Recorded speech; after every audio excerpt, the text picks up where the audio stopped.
Chassidic gems on Parshas Vayechi. It says in the pasuk, Vayechi Yaakov be'eretz Mitzrayim. Yaakov lived in in the land of Mitzrayim. That's the simple. Okay. The Chassidic Torah are telling us like this: the secret of having a true and meaningful life. What does a person have to do to have a meaningful life? You think Eretz means the land? You think Mitzrayim means Mitzrayim, the land of Mitzrayim? The land of Mitzrayim? No way. The Chassidic Torah is saying like this: Mitzrayim means like a gvul, a border. When a person sets a boundary for himself, for all his artzios, for all his materialism, for all his temptations, and he breaks his temptations, then it's going to be Vayechi. Then he's going to have a meaningful life. If a person can put a boundary, Mitzrayim means a meitzar, mina meitzar karosi ko. When a person puts a border to all his artzios, to all his temptations, and he's mistapik b'muat, he's satisfied with a little, he breaks his temptations, then he's sure that he's going to be Vayechi Yaakov. He's going to have a good, meaningful life. The pasuk continues and says, Vayehi Yemei Yaakov Shnei Chayov. The days of Yaakov, the years of his life, were 7 years and 40 years and 147 years. But getting back to the beginning of the pasuk, Vayehi Yemei Yaakov, the days of Yaakov, the years of his Shnei Chayov, the years of his life. What's all this repetitious here? What's all this repetition? The days of Yaakov and the years of his life. That's the simple. The Chassidic Torah are telling us like this: only the days that a person is oisik, is involved, is immersed in Torah and mitzvahs. In other words, these are Yemei Yaakov. If a person lives, he's talking to each and every one of us. If we all live a Yemei Yaakov, days of Yaakov, which is involvement in Torah and mitzvahs, then that will be considered Shnei Chayov. That will be the years of his life. In other words, if he's involved in other things that are not ruchniistic, those are not the years of his life that he's going to get credit for. Only Yemei Yaakov, involved in Yaakov things, in Torah and mitzvahs, then that and only that is called Shnei Chayov, years of his life. So we have to always be involved in ruchnius. Then the pasuk, Rashi says, Vayechi Yaakov, Lama Parsha Zu Seduma. Why is this section in the Torah completely closed? Usually there's a space between paragraphs. And here there's no space. One after the other, this new Parsha Vayechi is stuma. It's completely closed. Why? So Rashi says, Lefi shekiven shenifta Yaakov Avinu, because in this Parsha we're going to be talking about Yaakov Avinu dying. Nistemu einehem v'libam shel Yisrael, the eyes and hearts of Israel were closed. Mitzoras hashibud. They had so much tzaras when Yaakov Avinu died, because that was when the shibud, when the enslavement began. So, but the words of Rashi are Lefi shekifon sheniftar Yaakov Avinu, because Yaakov Avinu, what is niftar? Niftar means he died. That's why everything was closed. The hearts, the eyes, everything was closed. There's so much tzaras. That's simple. And the question really is, why is, when somebody dies, we say he's nifter? Why is he nifter? What does nifter mean? Why doesn't it say, Kivan Yomus Yaakov Avinu, since in this parsha he will die, so everything was, the eyes were closed. What kind of a word is nifter? Niftar means he became potter, he became exempt. How does that fit in? So the Chassidic Torah tell us that the reason why if somebody dies it's called niftar, to teach us something. That when he died, he became potter, he became exempt from the yoke of, the heavy yoke of milchemes hayetzer, of fighting with his yetzer hara. At the time a person dies, he becomes potter. He doesn't have to fight with his yetzer hara anymore. He's not living anymore. But we see that that's a lifetime project. Fighting with the yetzer hara, who's always telling us to do no, who's always telling us to do the wrong thing, and a whole lifetime we have to fight him. Milchemes hayetzer. When a person dies, he becomes potter. He doesn't have to fight anymore. But we see that the lifetime project of Klal Yisrael is to fight against the yetzer hara.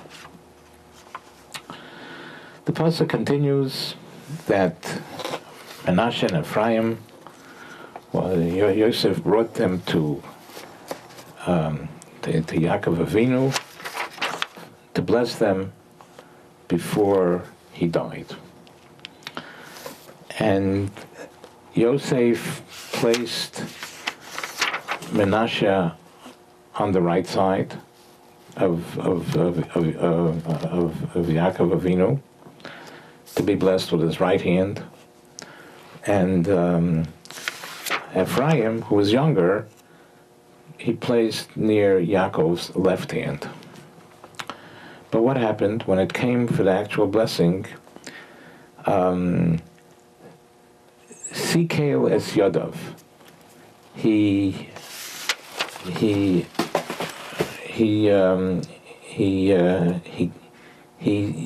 Sikeil means, Rashi says, with wisdom. He made them wise. Or Bahaskeil v'chochma hiskeil es Yodov. He made his hands wise because he knew that Menashe was the firstborn, and nevertheless he didn't put his right hand on Menashe, who was standing to his right. Instead, he put his right hand on Ephraim and his left hand on Menashe. That's the simple. The Chassidic Torah are asking, why didn't he rearrange? Instead of crisscrossing his hands and putting his right hand on Ephraim, which was on his left, why didn't he just say, Ephraim, please come to my right, and Menashe, you go to your left, instead of crisscrossing his hands? And the Chassidic Torah, Rav HaKodesh, Rebbe Melech Militzensk, says the pshat is that Yaakov did not want to embarrass Menashe by asking Ephraim to stand to his right and Menashe to stand to his left. He didn't want to embarrass Menashe. That's why he let Menashe stay on his right, and he crisscrossed his hands and put his right hand on Ephraim. And the question still is, but doing that would also embarrass Menashe. Because look, Menashe is standing to his right, Ephraim is standing to his left, he's bypassing Menashe and putting his right hand on Ephraim. That will also embarrass Menashe. So what good was it? So possibly the answer is because it still would be less embarrassment than asking Menashe asking Ephraim to come to his right. In other words, it's the better, less of two evils. In other words, he must give the brachas to Ephraim, who was younger. He must give that, and he must bless Ephraim with his right hand. So the question was, why didn't he just put Ephraim on his right? That would be too much embarrassment. Even though bypassing Menashe will still be an embarrassment to Menashe, but it will be less. Perhaps that's what's happening here. Anyway, we see the importance of not embarrassing somebody, and if somehow it has to be done, to do it in the least possible manner. Okay, we're going to continue with the Chassidic gems, Chassidic Terelach.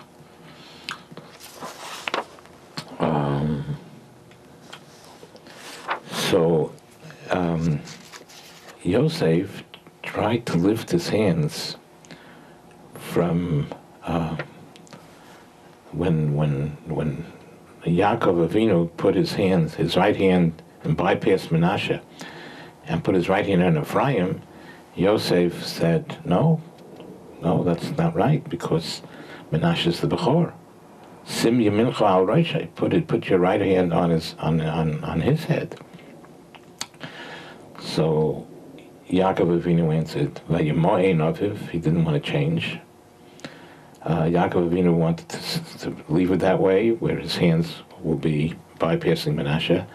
Yodati b'nei Yodati. I know that Menashe is the firstborn. Gam hu yiyeh la'am v'gam hu yigdol. He will also be a nation, and he will also be great. That's the simple. The Chassidic Terelach is saying like this: the greatness of a person. It says, "Hu yiyeh la'am, gam hu yiyeh la'am." He will also be a nation. He will be a nation, and he will also be great. The Chassidic Terelach translated like this: you know what the greatness of Menashe was, or something that we have to learn to do. Yiyeh la'am. We should be meiseh nefesh for others, for the good of the people. That's the greatness. Gam hu yiyeh la'am. By doing for others, helping others, caring for others, gam hu yigdol. That is his greatness. That's a Torah Chassidic Torah. Okay. So it says in the pasuk that Vayevorchem b'yom hahu leimar. He blessed them that day. He said the blessing, whatever the blessing was. And the question is, was it a different day? They came for the bracha. And he blessed them on that day. What on that day seems to be superfluous, right? So that's the simple, that he blessed them on that day. The Chassidic Terelach is saying, no, there's a strong message here. He blessed them that they shouldn't worry about tomorrow. You know what his blessing was? They should worry about today. What tomorrow is, we don't know. What was passed already. Today is the day that a person has to worry about. And the truth is that I once saw this in reality. Story I once saw with my own eyes. I was walking in Mea Shorim. in Yerushalayim, and it was like 10 after 9 in the morning, or so, whatever it is, it was very early in the morning, and I see the storekeeper with a beard from a Yid, and he put the lock on the door, and he was leaving. And it struck me very funny, and I said to him, "Are you closing for the day?" He says, "Yeah, I made already the money that I need for today." and now I'm going home to learn. I saw it with my own eyes. And this is what the Pasuk is saying, Vayevorchem, that they should worry about Bayomahu. Don't worry about tomorrow. Worry about today to do everything right. Okay, now we have one more Chassidic Torah, one more, and this is a super classic. Super classic. The Pasuk says, in Pasuk Chof Aleph, the Pasuk says, Vayomer Yisrael el Yosef hinei onechi meis.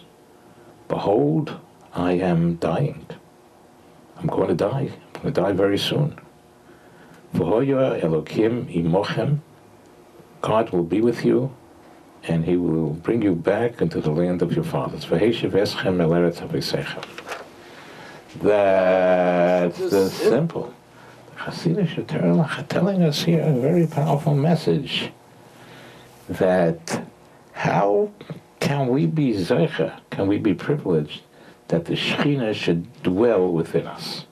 That the Shekhinah should be with us. How? He says, V'hoyo Elokim imochem, God will be with you, which means He will be zeicha to hashroas Hashchina, to have the Shekhinah, to have the divine presence of Hashem between us. What do we have to do? Hinei onechi meis. The onechius, the zich of the person, should be dead. In other words, the gaiva, when a person is always interested in himself, if that will die, if we will not be bali gaiva, and we're not always interested in ourselves, then God will be with you, and then we will be zeichet hashras hashchina. Amen.